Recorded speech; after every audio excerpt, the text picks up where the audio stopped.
Sanibel Island looks peaceful, but if you dig beneath the white sand, you'll find secrets history textbooks often skip. Most visitors come for the seashells. Few know that soldiers once stormed these beaches, not for fun, but for war. It's easy to see Sanibel as just another Florida paradise. Look closer, and the past jumps out at you. There are ruins, old stories, and lost roads beneath the palm shadows. The island hides more than just sand dollars. People think of Sanibel as a vacation getaway, but during World War II, the US military used this tranquil island for covert amphibious training. Imagine soldiers crawling across the dunes where tourists now stroll. Sanibel's story is more than sun and surf. Its history is layered, strange, and sometimes forgotten. In this documentary journey, let's uncover the hidden tales of this Gulf Coast gem. Sanibel's palm-lined roads and sparkling beaches draw millions. But behind the postcard views, ancient shells and old bones tell a different story. The island's past is long and complex, shaped by people, storms, and dreams. For thousands of years, Sanibel was a meeting place. Native Americans, pirates, pioneers, and soldiers all left their mark. Each wave of newcomers changed the island, sometimes in ways we can still see today. Walk along the shoreline and you'll find signs of old civilizations. Middens, ancient trash heaps, rise just above the high tide. These are the leftovers of a society that once called Sanibel home. Beneath the paradise lies a trove of stories. Some are legendary, others are real, and many are both. To understand Sanibel, we have to look beyond the beaches. Long before hotels, the Calusa ruled Sanibel. These Shell Indians built their world on mounds of shells, homes, temples, and even islands made from the sea's bounty. Their kingdom stretched across southwest Florida, controlling trade and water routes. The Calusa were fierce and clever. They engineered canals and fish traps, using sharpened shells as tools. Unlike other tribes, they rarely farmed. The sea gave them everything they needed. Fish, shellfish, and sea turtles filled their diet. Archaeologists have found weapons, pottery, and art that prove how advanced the Calusa were. Spanish explorers called them the fiercest people in Florida. They wore elaborate masks and staged ceremonies to honor their spirits. But the Calusa faced constant threats. Storms, disease, and invaders tested their strength. Still, their shell mounds and canals survived, silent reminders of a forgotten empire. The arrival of Europeans changed everything for the Calusa. Spanish explorers landed in the early 1500s, searching for gold and new lands. What they found was a mighty kingdom that would not bow easily. The Calusa resisted invasion for nearly 200 years. They fought back with sharp weapons and even sharper tactics. But Spanish diseases traveled faster than any ship. Smallpox, measles, and other illnesses decimated the population. With their numbers shrinking, the Calusa struggled to keep control. Missionaries tried to convert them. Slavers raided villages. The Calusa world grew smaller as their enemies closed in. By the late 1700s, the Calusa had vanished as a people.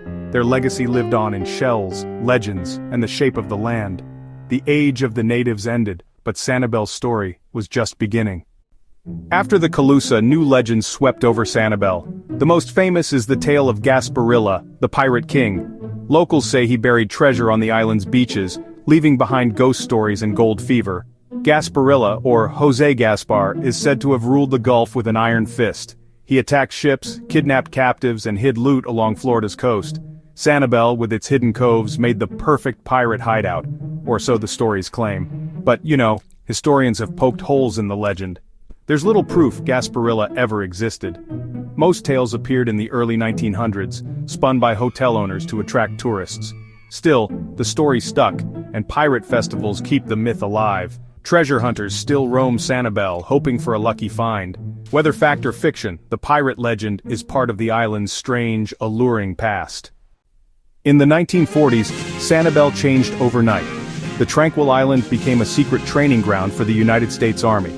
Soldiers practiced amphibious landings, crawling over beaches that had seen pirates and Calusa warriors before them. The military needed remote, challenging places to prepare for battles overseas, and Sanibel's wild shores were just perfect. Barracks went up, tanks rolled through palm groves, locals watched as their sleepy island filled with uniforms and equipment. Some folks say you can still find old shell casings buried in the sand. Training exercises left scars, trails, bunkers, and leftover debris. The war ended, but Sanibel would never be the same. After the war, veterans remembered Sanibel as both beautiful and tough. the island's hidden military history is a reminder that even paradise can be a place of conflict. After World War II, Sanibel was at a crossroads. Developers saw money in the sand. Roads, hotels, and condos threatened to take over the wild spaces. Islanders feared that the natural beauty would vanish forever.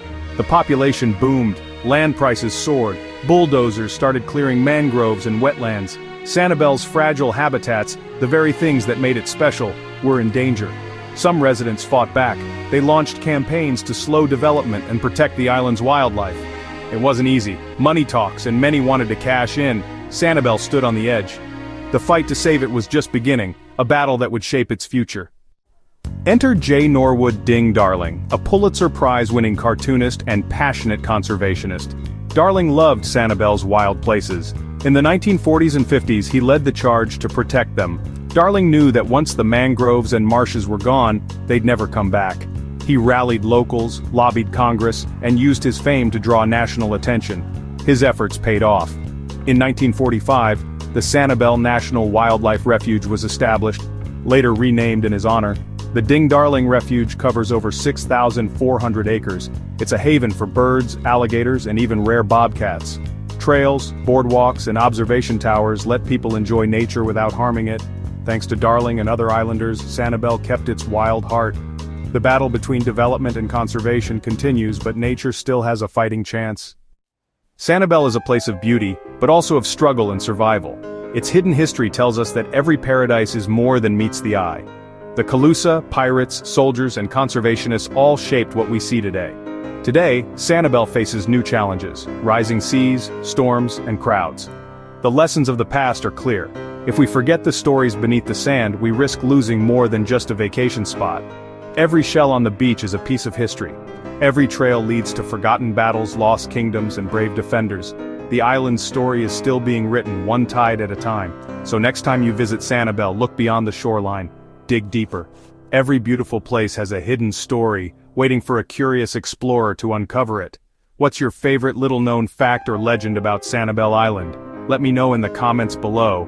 And if you are fascinated by Florida's hidden histories, make sure you subscribe and check out our next video where we will explore more of the state's secret gems.